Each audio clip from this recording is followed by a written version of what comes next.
করব যে প্রশ্নগুলো হচ্ছে ওপেন ইন্ডেড, মানে যে প্রশ্নগুলা কেসটা শেয়ার করব। এটা একটা মহিলার কেস, একটা লেডি কেস। উনার কফ এবং কোল্ড, একটুতেই ঠান্ডা লেগে যায় এবং সিভিয়ার প্রবলেম। এবং উনি যখন আমার চেম্বারে আসেন তার কয়েক সপ্তাহ থেকে উনার এই সমস্যাগুলো অনেক বেশি বেড়ে গেছে। তো আমরা স্টেপ বাই স্টেপ এটা আলোচনা করব এবং কেসটা নিয়ে আমরা ডিসকাস করব। তো প্রথমেই আমরা যেটা শেখাই আপনাদেরকে সেটা হলো যে ফার্স্ট ওপেনিং প্রশ্নটা কি হয়। ওপেন আপ প্রশ্নটা আমরা রুগীকে কি করি। ফার্স্ট প্রশ্ন আমরা করি হচ্ছে, আজকে আপনার কেন আসতে হলো। যারা নতুন তারা লিখে নিতে পারেন, আজকে আপনার কেন আসতে হলো, আপনার কি কি কষ্ট হচ্ছে, হ্যাঁ, আপনার প্রবলেম কি কি, হ্যাঁ, কি মনে করে আসলেন। এইরকম এই টাইপের প্রশ্ন আমরা করব, যে প্রশ্নগুলো হচ্ছে ওপেন ইন্ডেড, মানে যে প্রশ্নগুলা হ্যাঁ বা না দিয়ে উত্তর দেওয়া যাবে না, একটু ন্যারেটিভ টাইপের পেশেন্ট উত্তর দেবে, এরকম প্রশ্ন আমরা বুদ্ধিদীপ্ত প্রশ্ন করবো। তো আমি মহিলাকে প্রশ্ন করলাম যে আপনার কি কি কষ্ট হচ্ছে। তো উনি বলছেন 3 সপ্তাহ হলো আমার নাক দিয়ে কনস্ট্যান্টলি ঘন হলুদ সর্দি হচ্ছে। কি বললেন? কনস্ট্যান্টলি মানে ধারাবাহিক ভাবে ঘন হলুদ সর্দি হচ্ছে। আর এই কারণে আমার এই চোখের, আমার দিকে দেখেন, এই যে চোখের চারপাশ দিয়ে এই মাথার এই এরিয়া অনেক ব্যথা করতেছে, আর মাথা অনেক ভারী হয়ে আছে। তো আমি ওনাকে বললাম যে এর আগেও কি আপনার এরকম সর্দি বা ঠান্ডা লাগার সমস্যা হয়েছে বা হতো? তো রুগী বলছেন, হ্যাঁ, এরকমটা আমার প্রায়ই হয়। প্রথমে নাক দিয়ে পানির মতন তরল ঝরতে শুরু করে, আর তারপরে একটানা হাঁচি হতে থাকে, হাঁচি একটার পর একটা হতে থাকে। একবার শুরু হলে অন্তত 20টার মতো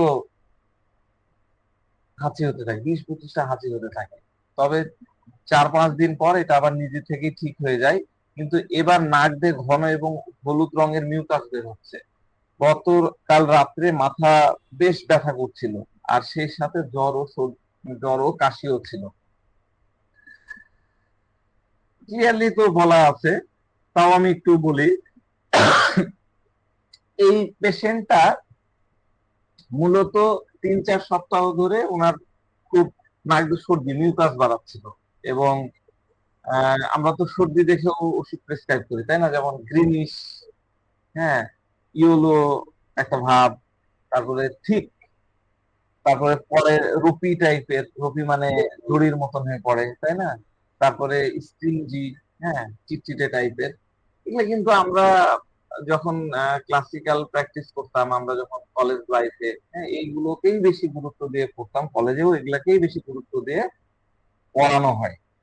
কিন্তু এখন আমি সেগুলোর দিক দিয়ে কোনো, মানে কি বলবো, কানেকশন কিন্তু আমি আর এখন ওইদিকে দিই না, যে তার সর্দির কালার সবুজ পালসেটিলা নাকি হলুদ সালফার নাকি অন্য কিছু, এইদিকে আমি পার্সোনালি এখন আর ওইদিকে দেখি না। কারণ এর চেয়ে ইম্পর্টেন্ট আমার কাছে এটাই মনে হয় যে এই পেশেন্টটার ক্ষেত্রে, যেমন ধরেন যে ওনার অনেক আগে থেকে সর্দি আছে, হাঁচিও হয়, নাকে ইরিটেশন হচ্ছে, একটু সর্দি লাগলে যেরকম একটু কেমন কেমন লাগে, ওই ইরিটেশন হচ্ছে। এখন কি 3 সপ্তাহ ধরে ওনার এত বেশি মিউকাস হচ্ছে যে উনি, মানে বেসিক্যালি আমার সাথে যখন কথা বলতেছিলেন, ওনার ভয়েসটাও চেঞ্জ হয়ে গেছে, একটা ভারী ভারী, ঠান্ডা লাগলে বা সর্দি লাগলে যেরকম মোটা মোটা ভয়েস হয় না, ওই রকম ভয়েস হয়ে গেছে। তো উনি যখন কথা বলতেছিলেন আমার কাছে একটু অডি লাগতেছিল, যে একটা ভারী ভারী ভাব। তো একটা আপনাদের প্রতি আমার একটা পরামর্শ, এইটা আপনারা, মানে আমাকে যারা ফলো করেন তারা এইটা মাথায় রাখবেন, যে পেশেন্ট যখন আপনাকে প্যাথোলজি রিলেটেড কথা বলে, প্যাথোলজি রিলেটেড মানে কি, তার রোগের কথা। প্যাথোলজি রিলেটেড মানে হচ্ছে রোগের কথা। যেমন ধরেন যে এই যে উনি বললেন যে এইখান থেকে এইগুলো দেখা যাচ্ছে, জ্বর জ্বর লাগছে, সর্দি, ভারী সর্দি, গলা, এগুলো হলো প্যাথোলজি। তো রুগী যখন প্যাথোলজি রিলেটেড কথা বলবে তখন আপনাকে, আপনার মানে, মানে আপনি তো চেয়ারে বসে আছেন তার সামনে, আপনার মাথার মধ্যে তার সাইকোসোমাটিক লিঙ্ক এর কথা ভাবতে হবে। সাইকো মানে কি মানসিক, আর সোমাটিক মানে বডি, মানে মনের সাথে বডির যে কানেকশন, এই কথাটা আপনাকে ভাবতে হবে। আপনাকে ভাবতে হবে যে উনি, ওনার এই অসুস্থতা, ওনার এই রোগটা কেন হলো, উনি এই অসুস্থতা অবস্থায় কেন এসে দাঁড়ালেন, কেন তার তৈরি হলো, এরকম চিন্তা কিন্তু আপনার মাথার মধ্যে থাকতে হবে। আপনি তার কথা শুনবেন, সেই সাথে সাথে আপনার মাথার মধ্যে থট প্রসেস এটা চলতে থাকবে।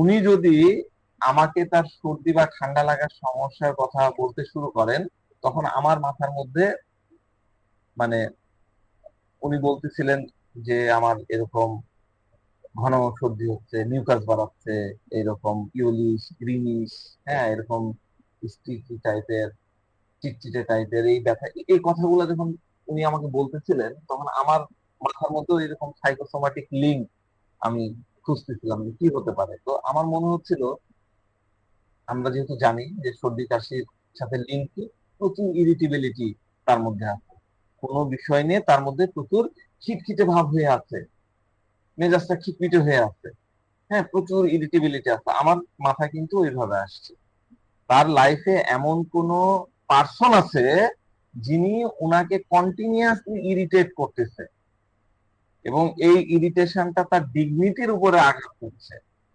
এটা শুধু ইরিটেবিলিটির ভাব না, এটা কিন্তু তার ডিগনিটিরও ব্যাপার। ডিগনিটির কিন্তু অনেকগুলো দিক থাকে, আমরা ডিগনিটি নিয়ে পড়েছি কিন্তু ওইভাবে ক্লাসিফিকেশন করে পড়া হয়নি, আমরা পড়বো পরবর্তীতে কোনো মেডিসিনে। ডিগনিটি, আপনি ডাইরেক্ট ডিগনিটি বললাম আর আপনি নেকটামিওর মধ্যে ঝাঁপ দিলেন, এটা কিন্তু হবে না। স্ট্যাফিসিগ্রিয়ার মধ্যেও কিন্তু, স্ট্যাফিসিগ্রিয়াও কিন্তু অনেক ডিগনিফাইড, ইগনেশিয়াও ডিগনিফাইড, হ্যাঁ ইনডিগনেশন ইগনেশিয়ার মধ্যে আছে, এবং আরো অনেক মেডিসিন আছে যাদের মধ্যে ইনডিগনেশন ফিলিং থাকে। তো এই ইনডিগনেশন ফিলিং, বা ধরেন ইনসাল্টের ফিলিং, বা রেসপেক্ট যে ফিলিং থাকে, এগুলো হচ্ছে, আমরা বলি না নাক কাটা গেল, খুব খুব কমনলি আমরা ইউজ করি যে নাক কাটা গেল। নাক মানে কি? লজ্জায় নাক কাটা গেল, তাই না? মানে আমার যে ডিগনিটি আছে, আমার যে ইন্ডিগনেশন আছে, আমার যে রেসপেক্ট আছে, সেটা নাকটাই কাটা গেল, লজ্জায় আমার নাকটা কাটা গেল, এমন একটা কাজ করলো যে আমার নাকটা কাটা গেল। তাহলে এই যে ইন্ডিগনেশনের কথা বললাম, ইনসাল্টের কথা বললাম, রেসপেক্টের কথা বললাম, এগুলো কিন্তু নাকে রিফ্লেক্টেড হয়। আমি কি বুঝাতে পারলাম? যখনই সর্দি রিলেটেড বা ইয়ে হবে, নাক রিলেটেড প্রবলেম হবে, তখন আপনারা এটা ধরে নেবেন যে নিশ্চয়ই ওর কোনো জায়গায় একটা ইন্ডিগনেশনে আঘাত হয়েছে, কেউ তাকে ইনসাল্ট করেছে, কোথাও থেকে সে ইনসাল্ট ফিলিং পাচ্ছে, অথবা রেসপেক্টলেস ফিলিংস আসছে, এবং এটাই তার নাকে রিফ্লেক্ট হচ্ছে।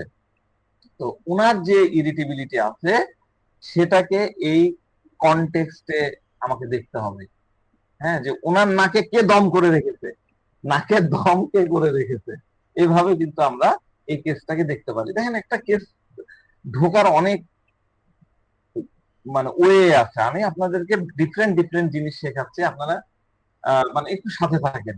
অনেক কিছু আছে, আমরা অনেক জিনিস এক্সপেরিমেন্ট করি, সেই এক্সপেরিমেন্ট গুলা কিন্তু আপনাদের সামনে বলি।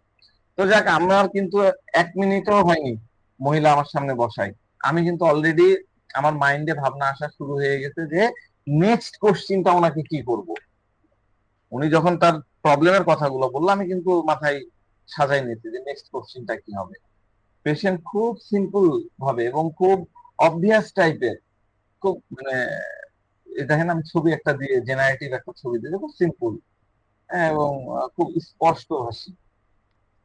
আপনাকে জাস্ট জিজ্ঞাসা করতে হবে এরকম পেশেন্ট আসলে যে আপনার লাইফে আপনাকে কে ইরিটেট করছে। আপনি এটা ইয়ে করে ফেলেন, আপনার লাইফে আপনাকে কে ইরিটেট করছে, আপনি এরকম প্রশ্ন করবেন। হ্যাঁ, কারণ আপনি যদি সঠিক প্রশ্ন করতে জানেন, তাহলে আপনার কেসটা রাইট ট্র্যাকে আগাবে। এখন আপনি যদি বলেন যে আপনার লাইফে টেনশন কি, তখন হয়তো পেশেন্টের মানে মনে করার চেষ্টা করবে যে আমার তো মনে হয় মা মারা গেছিল 5 বছর আগে, হ্যাঁ এটা আমার খুব কষ্ট হয়েছিল। হ্যাঁ, এই মা মারা গেল 5 বছর আগে, আর আপনি কিন্তু সাথে সাথে এলমেন্ট ফ্রম আমাদের রুব্রিক্স হচ্ছে না, element from death of A love one বা এলিমেন্ট ফ্রম মাদার দিয়েও কিন্তু আমাদের রুব্রিক্স আছে, death of a mother or man. আপনি কিন্তু এরকম রুব্রিক্স যদি নিয়ে নেন তাহলে গেছে। হ্যাঁ, এখন ঘটনা হচ্ছে যে পেশেন্ট আপনাকে বললো যে আমার মা 5 বছর আগে মারা গেছে, কিন্তু অলরেডি 5 বছরের মধ্যে তিনি সিচুয়েশনটাকে ম্যানেজ করে গেছে। মা মারা গেল 2 বছর, 4 বছর, 6 বছর বা 1 বছর, হ্যাঁ, দুঃখ হয়তো থাকলো, কিন্তু 5 বছর হয়ে গেছে। ওনাকে যখন মাদার ডেথ এর কথা বলা হচ্ছে, তখন ওনার মধ্যে কিন্তু কোনো কনভিকশন নাই, ওনার কিন্তু ইমোশন ডাউন হচ্ছে না। যদি কষ্ট থাকে, আপনি যদি ওই কথাটা তুলে দেন, তখন দেখবেন যে টোন ডাউন হয়ে যায়। হ্যাঁ, কারো কোনো কষ্টের কথা আমরা যখন বলি, দেখবেন টোন ডাউন হয়ে যায়। তো ওনার আমরা কিন্তু কোনো ইয়ে দেখতে পাই না। তো দেখা যাচ্ছে যে ওই ওনার ক্ষেত্রে মাদার ডেথ এর হয়তো কোনো আহ, বিষয় হবে না, ওই অসুস্থতার সাথে লিঙ্ক হবে না। আবার ধরেন যে আমাদের প্যাথোলজি বা যে ইনফরমেশন গুলো আছে, হ্যাঁ, সেগুলো আমাদেরকে ফাইন্ড করতে হবে যে ওনার অসুস্থতার রিজনটা কি হতে পারে, হোয়াইটা কি হতে পারে। আমরা সব সময় কিন্তু হোয়াই এর পেছনে ছুটি। একটা কেস টেকিং এ আমাদের সবচেয়ে ইম্পর্টেন্ট হচ্ছে হোয়াই। তো এই যে সাইকোসোমাটিক লিঙ্ক এর কথা আমি বললাম, এটাই আমি কিন্তু ধীরে ধীরে আপনাদেরকে এক্সপ্লেন করব। তো যাক, আমি পরের স্লাইডে চলে আসলাম। রুগী বলছে যে গতকালকে আমার খুব মাথা ব্যথা হচ্ছিল আর জ্বরও ছিল। তো আমি তাকে জিজ্ঞাসা করলাম যে কত বছর ধরে আপনার এই ধরনের সর্দি বা ঠান্ডা লাগার সমস্যা হচ্ছে। দেখেন, একটা বিষয় একটু বলে দিই যে মাথা ব্যথার ক্ষেত্রে আপনারা কিন্তু ডাইরেক্ট জিজ্ঞাসা করতে পারেন যে আপনার ফ্যামিলিতে মাথা ব্যথার কারণ কি। হ্যাঁ, আমিও কিন্তু করি, একটু কথা টথা বলার পরে আপনি বলতে পারেন।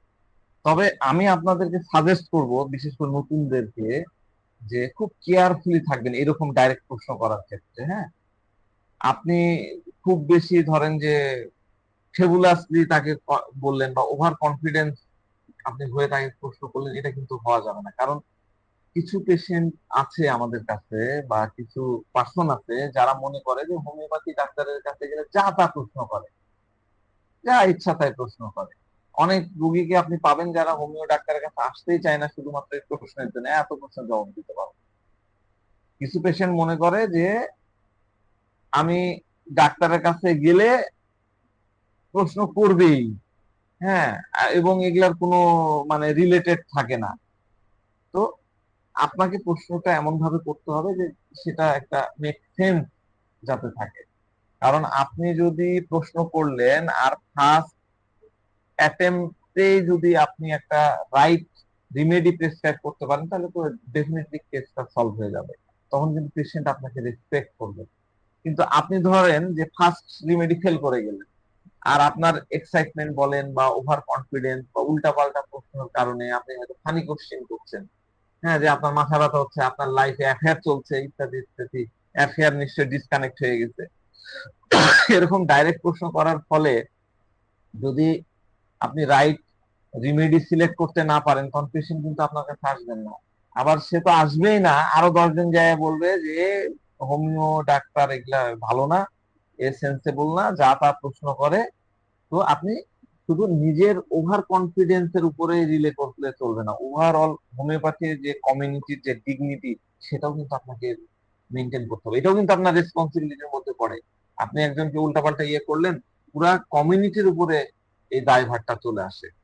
তো পেশেন্টকে দেখে আপনাকে কোশ্চিন ফর্ম বানাতে হবে, আপনার আপনাকে ওই জাজটা আনতে হবে।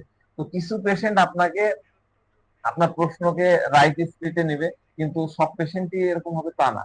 ওটা আবার আপনাকে ম্যানেজ করা শিখতে হবে। সব কোশ্চিনই মানে লাইটলি নেবে, বা কারো কারো কাছে আপনার ওই প্রশ্ন দেখা যাচ্ছে ইনসাল্টিং মনে হতে পারে। হ্যাঁ, কেউ আপনার প্রশ্ন শুনে ইরিটেট হতে পারে। তো এই জন্য যারা একদমই নতুন আমাদের এই পদ্ধতি আপনারা অ্যাপ্লাই করতে যাচ্ছেন, তারা ডেফিনেটলি খুব বুঝে শুনে কোশ্চিন ফর্ম করবেন, করে তারপরে প্রশ্নটা থ্রো করবেন, ঠিক আছে? তো যাক, আমি তাকে জিজ্ঞাসা করলাম যে আপনার কত বছর ধরে এই ধরনের সর্দি বা ঠান্ডা লাগার সমস্যা হচ্ছে। তো উনি বলতেছেন এটা প্রায় আমার বিয়ের আগে থেকেই আছে, সব মিলে 15 বছর হবে। মাসে অন্তত একটা বার এরকম হয়, কিন্তু আমি কখনোই এর জন্য কোনো ওষুধ খেতাম না, কারণ এমনিতেই 2-3 দিনের মধ্যে এটা ঠিক হয়ে যেত। তাছাড়া ওষুধ খাওয়ার পর সর্দিটা ভেতরে শুকায় যায় এবং তারপরে কাশি শুরু হয়ে যায়। তাহলে ওনার এই সর্দি এটা বিয়ের আগে থেকেই। তো আমি এই প্রশ্নটা কেন করি, আমাকে কেউ যদি কোনো আমি কিন্তু নতুনদের মাথায় রেখেই কিন্তু আজকের ক্লাসটা নিচ্ছি যে তারপরে কি প্রশ্ন করতে হয়। আমি যখন আমাকে একটা পেশেন্ট এসে বলে যে আমার এই প্রবলেম, তখন আমি ফার্স্টে বলি যে কবে থেকে শুরু হয়েছে বা কখন থেকে এটা চলছে, হোয়েন। হ্যাঁ, এইটা কিন্তু আপনারাও করবেন, কারণ আমাদের এই হোয়াইটা বুঝতে হবে। হোয়েন যদি আপনি না ধরতে পারেন তাহলে হোয়াই আপনার কাছে ক্লিয়ার হবে না। যেমন কেউ যদি বলে যে আমার গত বছর থেকে এটা হয়েছে বা গত বছর থেকে এটা চলে আসছে, তখন আমি জিজ্ঞাসা করি যে গত বছর আপনি কি করছেন, সে সময় কি হয়েছিল।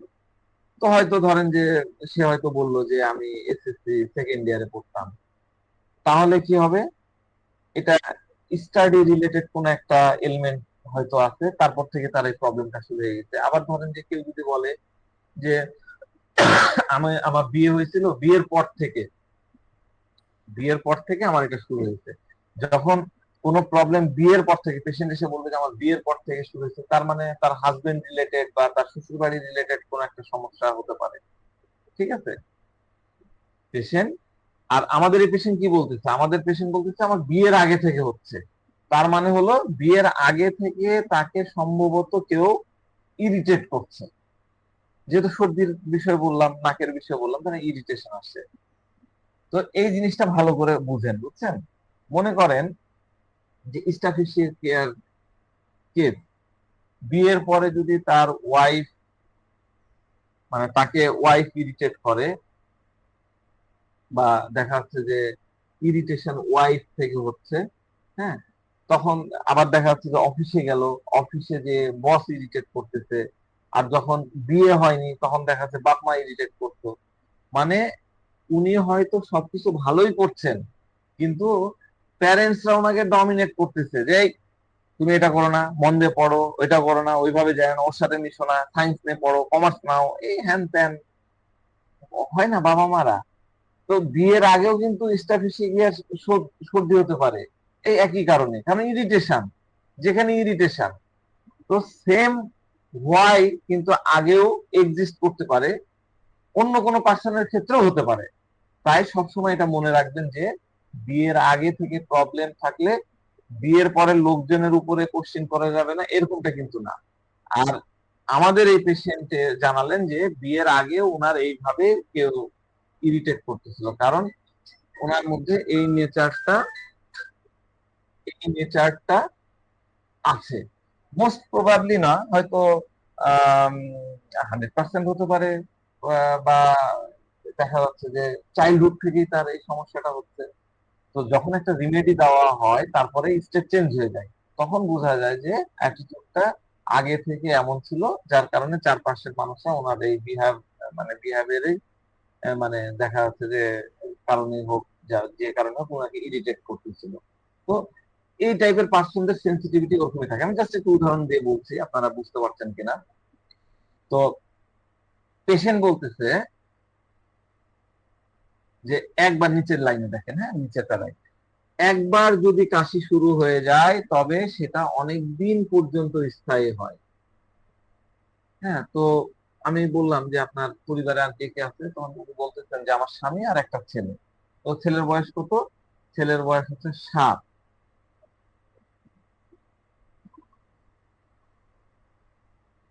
পরের স্লাইডে চলে যাচ্ছি। তো পেশেন্ট বলছে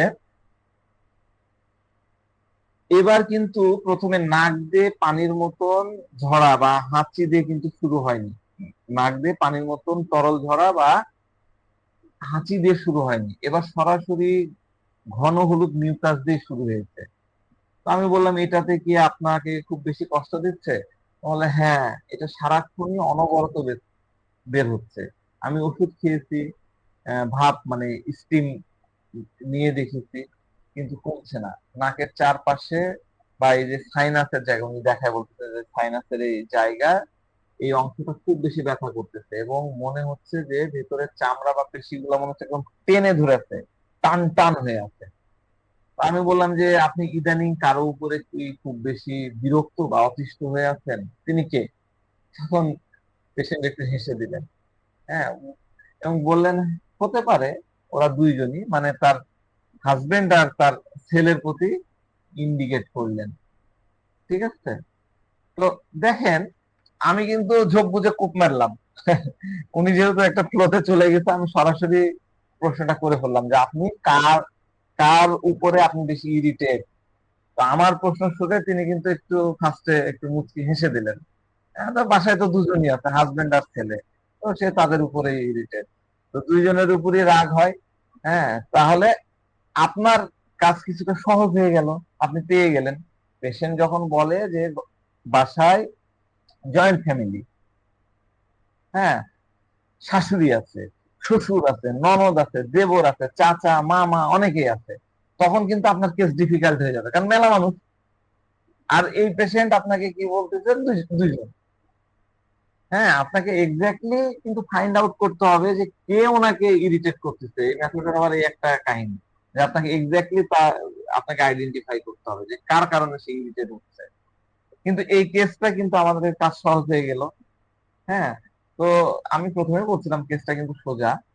ওনার হাজবেন্ড আর ছেলে আছে, দুইজনে ওনাকে ইরিটেট করতেছে। এখন আমাদেরকে দেখতে হবে কে কি, মানে উনি কিভাবে ইরিটেট হচ্ছেন, হাউটা আমাদেরকে দেখতে হবে, এবং ওনার পারসেপশনটা কি সেটাও আমাদেরকে দেখতে হবে।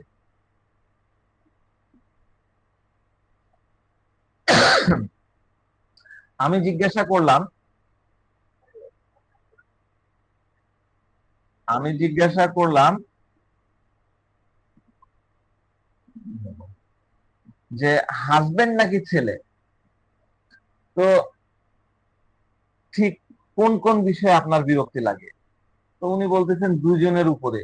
ছেলে তো একদমই কথা কথা শুনতে চায় না, আর সবকিছু একদম আহ মানে, আর আমি সবকিছু একদম পরিষ্কার পরিচ্ছন্ন দেখতে পছন্দ করি। ঘরের জিনিসপত্র যদি চারিদিকে ছড়িয়ে ছিটিয়ে থাকে, তবে আমি খুব বিরক্ত হয়ে যাই। ও যদি পড়াশোনা না করে, তখন আমি ভীষণ রেগে যাই। দেখেন, উনি মানে কতটা ইম্পর্টেন্ট কথা বললেন, যে ওনার ছেলে ওনার কথা শুনেন না আর ওই এলোমেলো করে দেয়। তো উনি চান সবকিছু একটু ক্লিন ক্লিন থাক। কোনো কিছু ধরেন স্ক্যাটার ছড়িয়ে ছিটিয়ে আসছে এদিক ওদিকে থাকলে, বা পুরো একদম মেসাকার হয়ে থাকলে, হ্যাঁ, ওনার ভালো লাগে না। তো ওনার ছেলে যদি ওনার কথা না শুনে, স্টাডি না করে, তখন ওনার রাগ আসে। তো এখন এই কথাগুলা যদি কেউ আপনার সামনে বলে, কোনো পেশেন্ট যদি আপনার সামনে বলে, তাহলে আমরা দ্রুত কি কি রূপদিক নেই, বলেন দেখি, কার কি কি মনে আছে?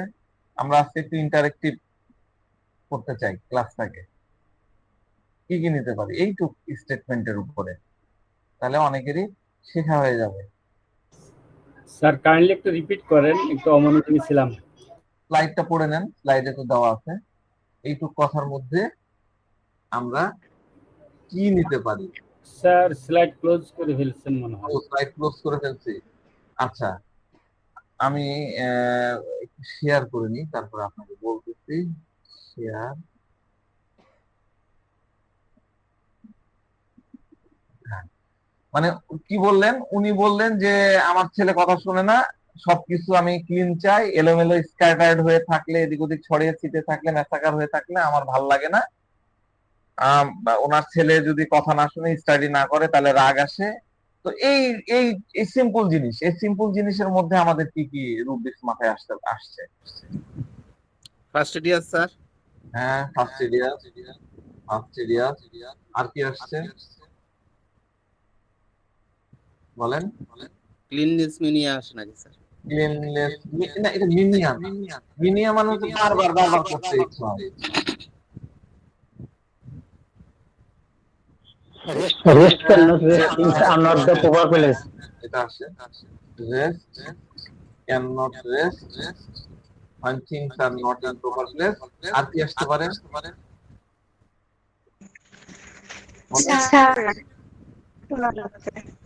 বলেন। Contradictory intention and condemn. না, এটা কন্ট্রাডিক্টরি এখানে নাই।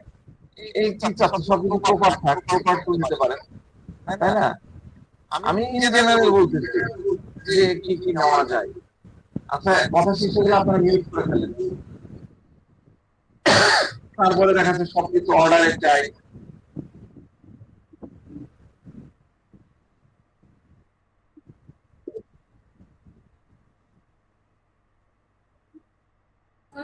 Sensitive order to স্যার, আমি এটাকে বিবেচনা করতেছি।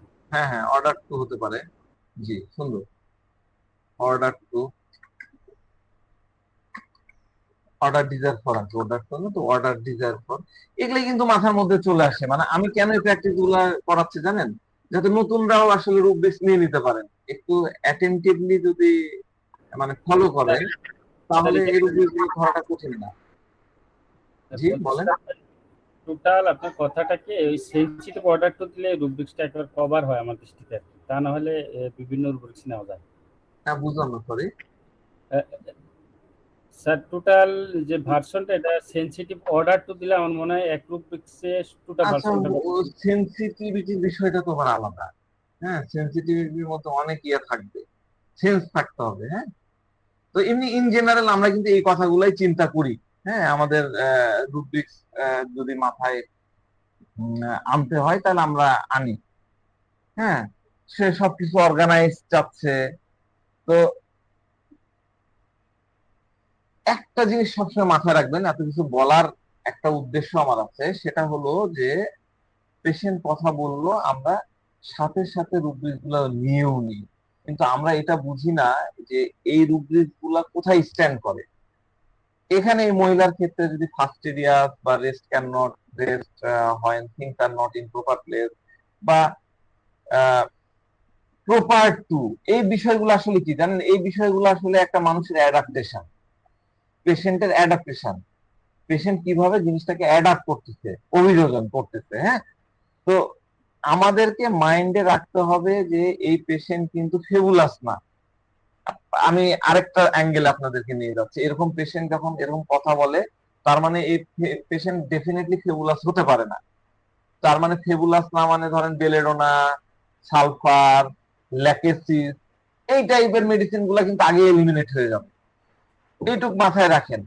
কারণ তিনি একটু অর্গানাইজড চান, প্রপার চাচ্ছেন, একটু ফাস্টিডিয়াস টাইপের বা একটু এই টাইপের মেন্টালিটি। আমি বলতেছি না এই রোগীগুলো আমি নিচ্ছি, এটা আমি আপনাদেরকে বোঝাচ্ছি।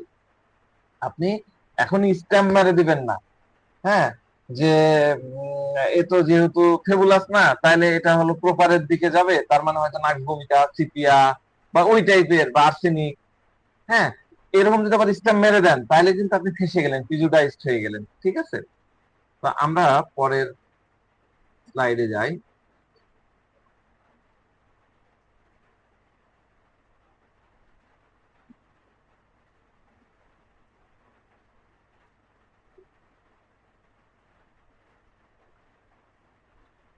আমরা কি এটা আলোচনা করলাম না? টেনশন এটা। আচ্ছা,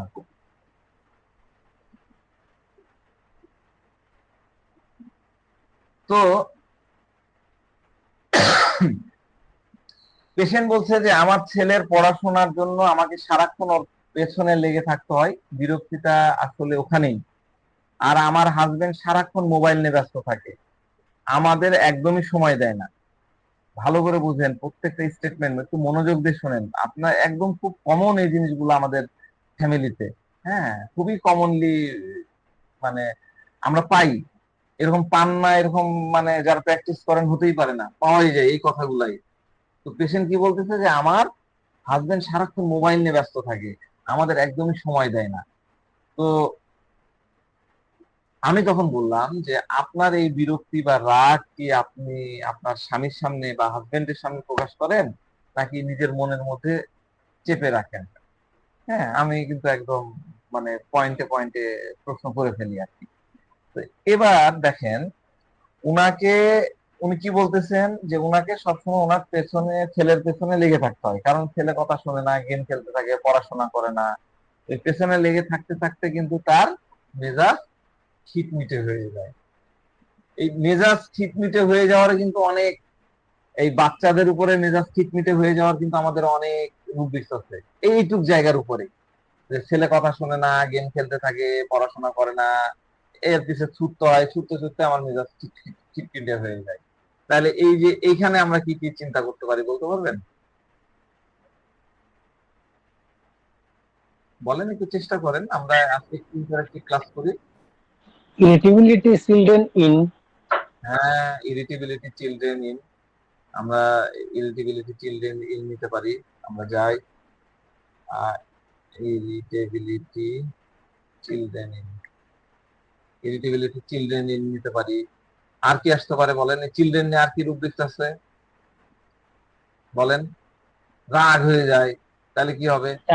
anger children in anger anger children in anger children toward, children in না তো, anger children toward his own children.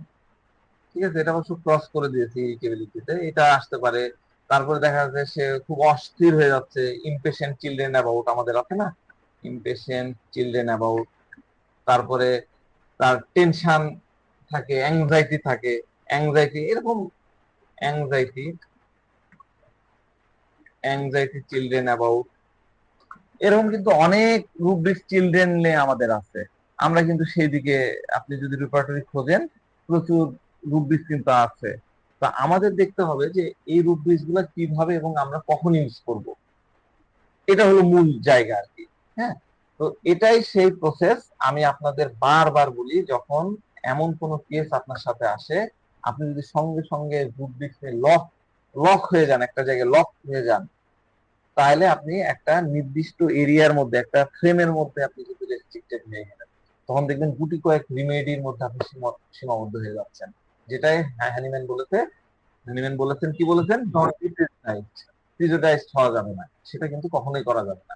তো পেশেন্টকে আমি জিজ্ঞাসা করলাম যে আপনার হাজবেন্ড কি আপনাকে টাইম দেন না? তো উনি খুব স্পন্টেনিয়াসলি রিয়াকশন দিলেন।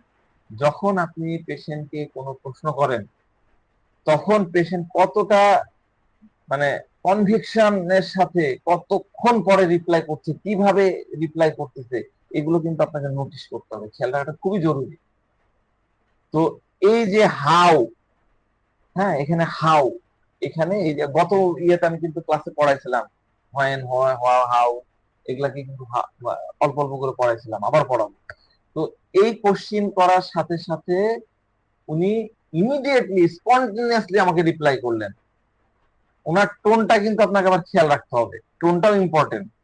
টোন একটু চেঞ্জ হয়ে হয়ে গেলেও কিন্তু আপনার অনেক কিছু চেঞ্জ হয়ে যায়। তো যাক, আমি আবার প্রেজেন্টেশনে আসছি।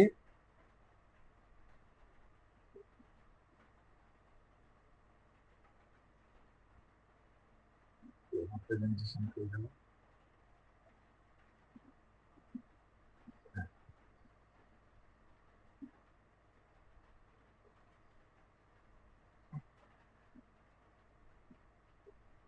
তো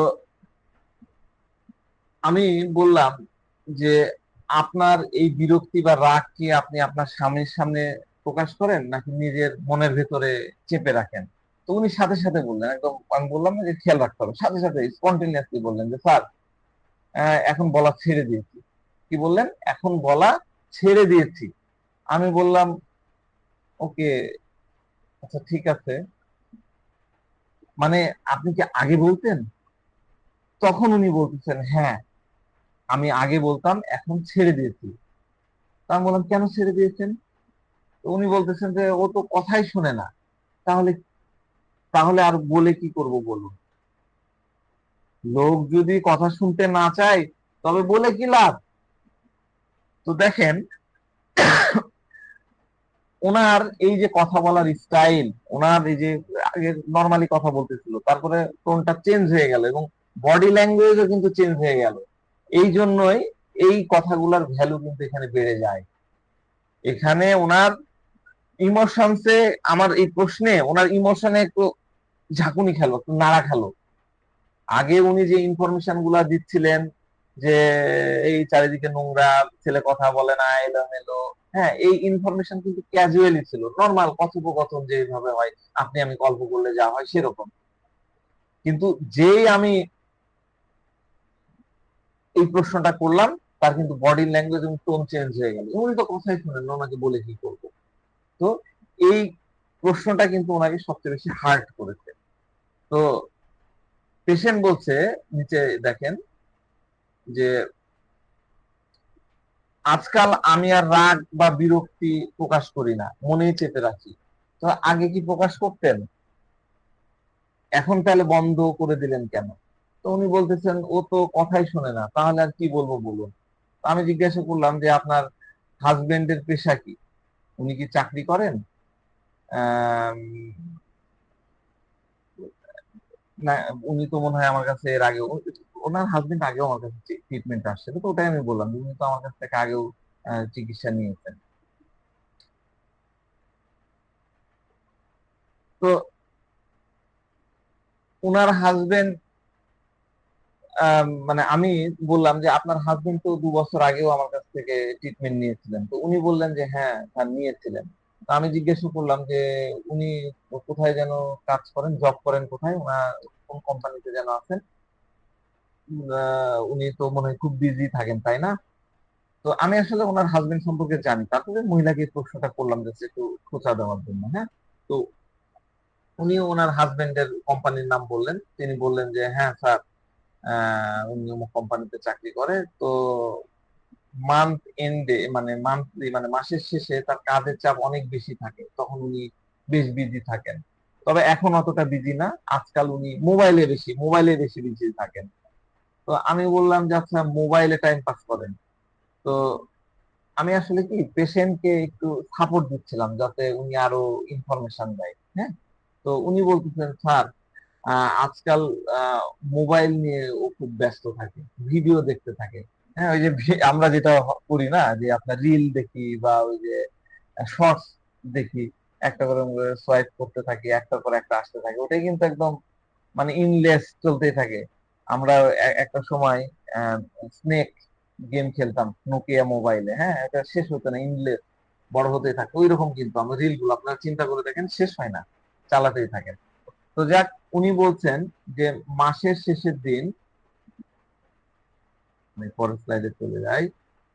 উনি বলতেছেন যে মাসের শেষের দিন উনার ফিরতে একটু দেরি হয়, শেষের দিকে ওনার ফিরতে একটু দেরি হয়, কারণ তখন অনেক বেশি কাজের চাপ থাকে। অন্যথায় রাত 8:30টার মধ্যেই বাসায় চলে আসেন। তো তাকে বললাম যে তার মানে বাসায় আসার পরে রাতের খাবার খেয়ে উনি খাবার খেতে খেতে প্রায় 1.5 ঘন্টার মতন চলে যায়, তারপরে বাকিটা সময় মোবাইলেই কাটে, তাই তো? তো বলছে, জি জি। তো আমি ওনাকে বললাম, তখন কি আপনার অনেক বেশি রাগ বা বিরক্তি তৈরি হয়, নাকি কষ্ট বা মন খারাপ বেশি হয়? ঠিক কোন জিনিসটা আপনাকে সবচেয়ে বেশি কষ্ট দেয়? আপনি তো অনেকদিন ধরে এক ধরনের মানসিক চাপের মধ্যে আছেন, আর এই মানসিক চাপের কারণে আপনার রোগ প্রতিরোধ ক্ষমতা কমে যাচ্ছে। হ্যাঁ, তো আমার কাছে যদি আপনি একদম একটু খোলাখুলি বলেন যে কি হয়েছে, তবে আমি আপনাকে সঠিকভাবে হেল্প করতে পারবো। আমরা কিন্তু রুগীকে এভাবেই বলি, বুঝাই বলি, আপনারাও কিন্তু এভাবেই বলবেন। অনেক প্রশ্ন রুগী মনে করে যে এটা আহ প্রাসঙ্গিক হলো না, তখন কিন্তু একটু এইভাবে এক্সপ্লেন করতে হয়। তো আমার এই প্রশ্ন শোনা মাত্রই উনি একদম কাঁদতে শুরু করলেন, একদম ফুপায় ফুপায়, দেখেন আমি ছবি দিয়ে রেখেছি। এমনি তো ঠান্ডা লাগছিল, রুমাল নিয়ে আসছিল, একদম রুমাল নিয়ে এরকম করে নিয়ে একদম একদম ফুপায় ফুপায় কান্না শুরু করলো, আর ফটফট করে নাক ঝাপছে, এরকম করে শব্দ করতেছে। তো যাক, একটা জিনিস আরেকটু বলে রাখি, যখন আপনারা কোনো কেসে, আপনাদের কোনো কেসে এরকম একটা মুভমেন্ট আসে, রুগী কেঁদে দিচ্ছে, তার ইমোশনাল আউটবাস্ট হয়েছে, রুগী আর নিজেকে ধরে রাখতে পারতেছে না, তখন আপনি বুঝবেন যে আপনি একদম কেস টেকিং এর রাইট টার্গেটে পৌঁছায় গেছেন। আমি সব সময় আমার স্টুডেন্টদেরকে বলি, আমার কলিগ ডাক্তারদেরকে বলি, যে যখন আপনার পেশেন্ট কাঁদবে, তখন আপনার একটাই কাজ, ফাইন্ড আউট করুন যে উনি কেন কাঁদতেছেন।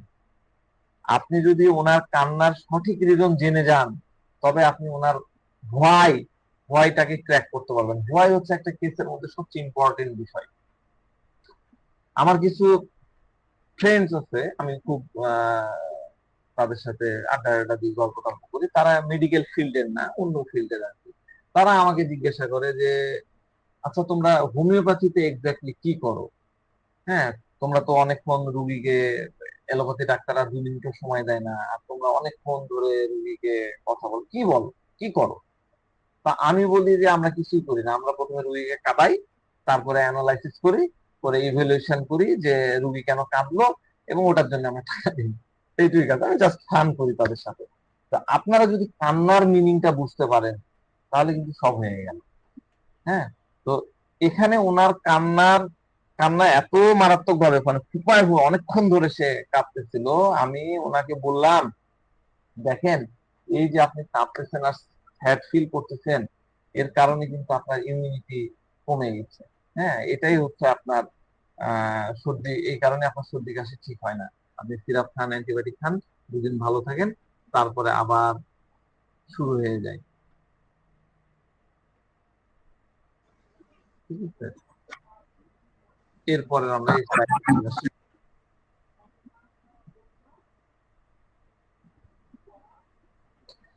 তো